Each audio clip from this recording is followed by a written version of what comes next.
You are good, but it is not enough just to be good. You must be good for something. You must contribute good to the world.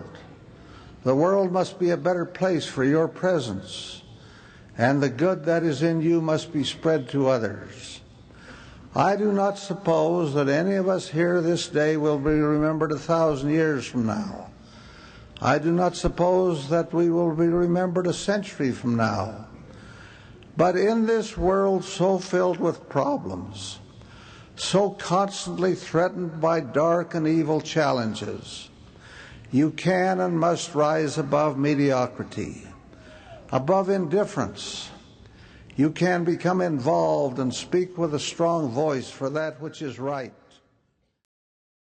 We formed the BYU Alumni Association chapter here in Baltimore specifically to go forth to serve. What better way? There is no better way that we could think of to start off our efforts as a BYU Alumni chapter to go forth and serve specifically for those who are hungry here in Baltimore. So I'm standing here at the Basilica of Baltimore. This is, I don't know if you knew, but this is the oldest Catholic cathedral in all of North America, and it's right here in Baltimore, and it is stunning. You may have been in Catholic churches or cathedrals before. You may think you have an idea of what it's like. It is amazing. It's unlike any Catholic church or cathedral you've been in before, and you've got to see it to believe it. Not only is this setting amazing, but the music that we're going to have on October 23rd at 7 o'clock will be really, for most of us, a once-in-a-lifetime opportunity. We have a violinist, Jenny Oaks-Baker, who's known very well to the BYU community. In addition to Jenny Oaks-Baker, we also have a once-in-a-lifetime chance to listen to a world-famous singer from Dublin, Ireland, who's very well known, especially in the Catholic community. He's going to be singing songs about the Irish famine that brought a lot of the Irish people to the Americas. His name's Declan O'Rourke, and Declan O'Rourke and Jenny Oaks-Baker is going to make this night musically unforgettable. We wanted to take just a quick second and give you a sneak peek inside the cathedral. So come check it out.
If I ever thought I had lost my friends, I'd roam this world till my back was bent to find them all, searching high and low.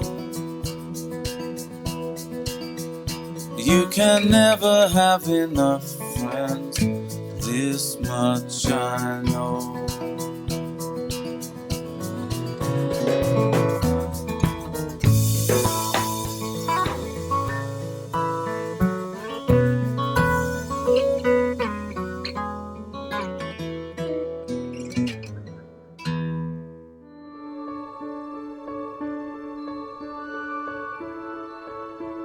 Well, actually, Christopher Place was the beginning of a cycle, breaking a cycle for me, that I was constantly in and out of penal institutions, living in vacant houses, so it offered me an opportunity to restore my life.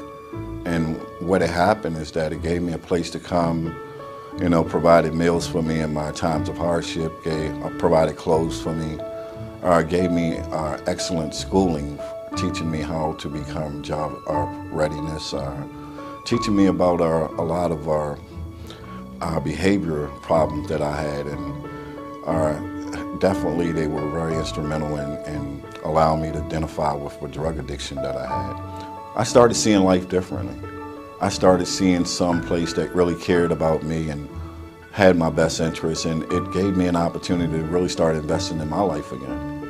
I was no longer consumed with the idea that I couldn't make it anymore, or that life wasn't worth living anymore. So it kind of gave me that little niche to help me get over the depression and the anger and all those items I was experiencing as a result of living in life in the street, eating out of dumpsters.